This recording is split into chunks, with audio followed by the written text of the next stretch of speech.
Behind me is a Japanese garden in the making.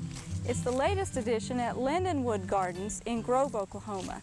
Again, this is another one of the beautiful public gardens you can visit in Oklahoma, but today we're going to see part of it as a tour, but most of all, Leonard Miller, who created these gardens, is going to give us some tips on how you can grow a lot of the plants that he has here. What do we have here today, Leonard? Well, it's a beautiful dogwood, and it's showing its great fall foliage. And dogwoods are really architecturally beautiful in the wintertime. They have probably the most gorgeous white bloom in the spring. Mm-hmm. The summertime, they're a great shade plant. And in the fall, we have this beautiful foliage here. Well, and shade's the thing we want to emphasize. I think the trouble so many people have when they grow dogwoods and they're disappointed is that they fail to look ahead and look above them and see what type of setting they need for them. And they just don't like to be out in absolute full sun all day.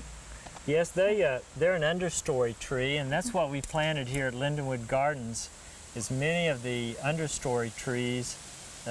Because we have big oaks here, very fortunate to have those. Now we have trees that grow underneath trees, and what dogwood is the perfect example. Right. This particular variety is very hardy to Oklahoma, and it's produced by, it's called the Ozark Spring, and it was actually introduced by John Pear at the Wichita experimental station, the Kansas State University Horticulture Department. Right, he's and developed a lot of things that do well in our climate.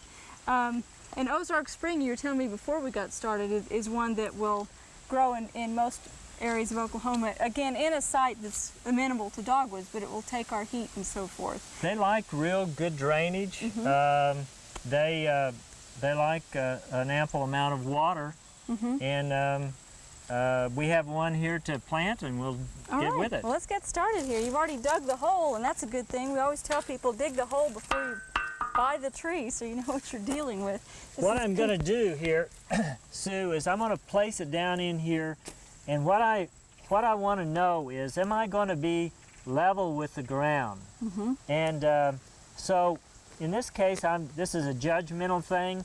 But if you have a straight board, you could lay it across here to determine the height.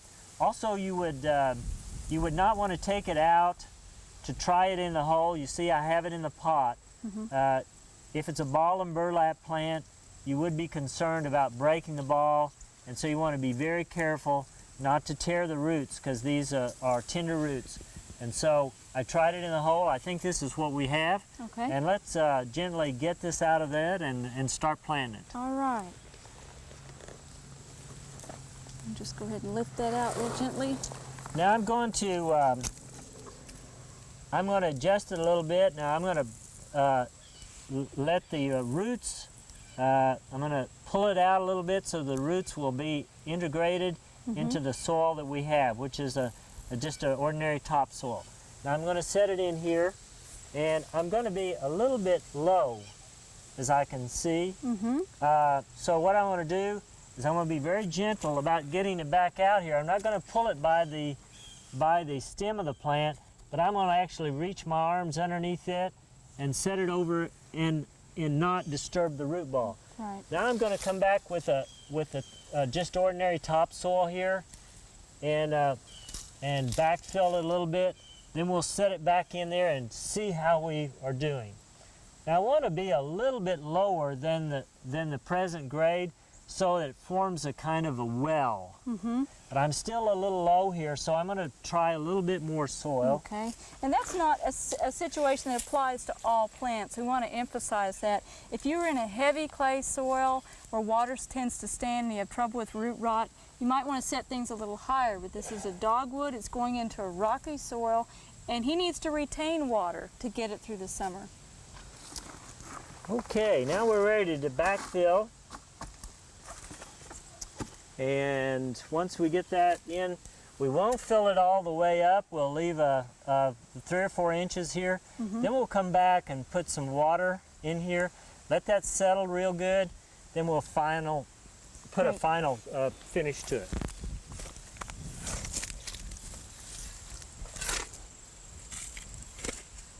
I want to make sure it's standing upright, so I'll look around and make sure that, that we have it orientated the way we want it.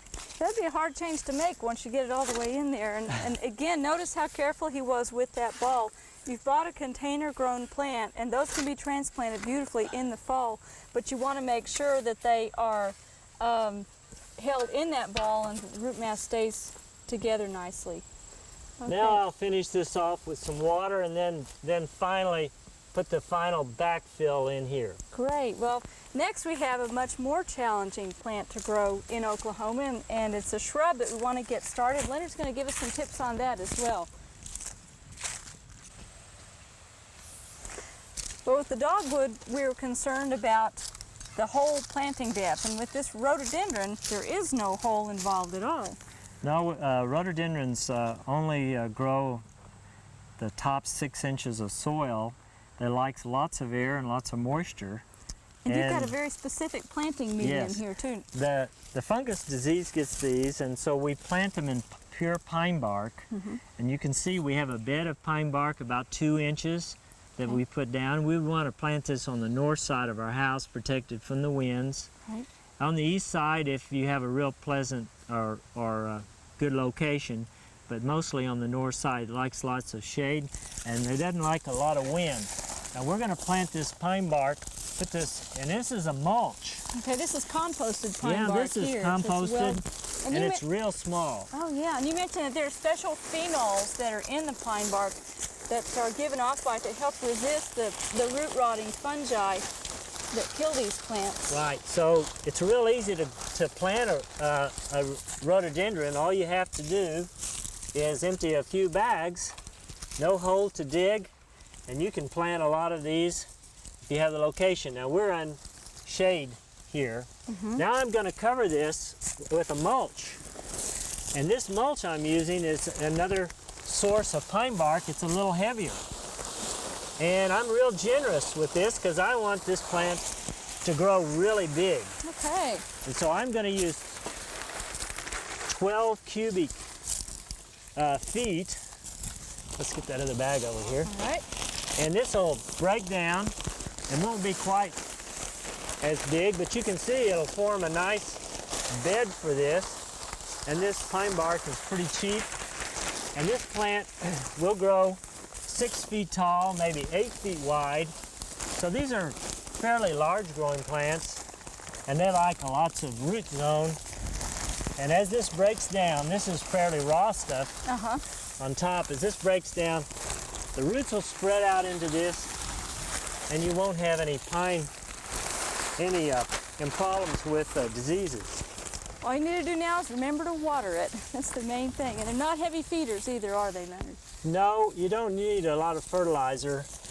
Cottonseed meal is one of the best ones. Great. Well, Okay, that's real simple. that's all there is. Good deal. Well, Leonard, I'm sure when a lot of people visit Lendonwood Gardens, they think, well, who designed all this? Who laid all this out? How can a homeowner go about doing this? Well, it's pretty easy. If you've got just a regular garden hose, you can lay it out the configuration that you want. It provides you with real smooth, curved lines, and we want to have a nice curve. I think that's something that the garden looks a lot better with curved lines rather than just straight lines. Well, and I think that a lot of people want that element of surprise in their landscape. We've shown some smaller landscapes earlier this fall, and you can do this same thing in a small front yard. Just have a curve, and he has planted a lot of broadleaf evergreens, a lot of shrubs that as they grow up are going to block some of your view so that you feel like you're going on a little bit of an expedition. But a lot of people don't think about just laying down a garden hose like this, and then you've got some logs laid along it.